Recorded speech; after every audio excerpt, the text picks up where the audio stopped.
In today's video, I'm going to teach you how to manage Supabase environments. We'll set up a clean development environment and grab the connection details you'll need so you can keep development, staging, and production neatly separated and safe. Start by opening the Supabase dashboard and heading to your organization's projects area. From there, create a new project. Give it a clear, descriptive name so it's obvious which environment it belongs to. For example, name this one Development to make it unmistakable in your workflow and to prevent accidental changes to production. Next, set a strong database password. Use something unique and store it securely. You won't see it again in plain text. Then choose the region where the project will live. Pick the location closest to your users or to your other infrastructure to reduce latency and help with data residency requirements. When everything looks good, create the new project and wait for Supabase to provision it.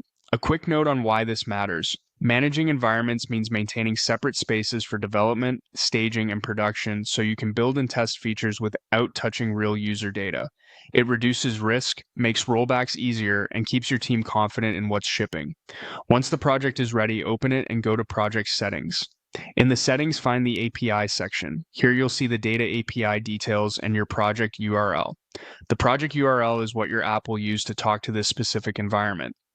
Click to copy that URL so you can plug it into your app's configuration for the development environment.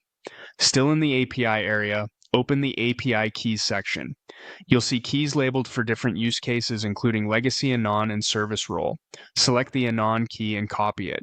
The anon key is designed for public client-side usage with row-level security enforced. Save it somewhere secure and plan to load it via environment variables when you run your app locally. While you're here, be aware there's also a service role key. That one has elevated privileges and is strictly for server-side use only. Never embed it in client applications or share it publicly. Treat it like a secret and store it in a proper secrets manager. That's it for the development environment setup.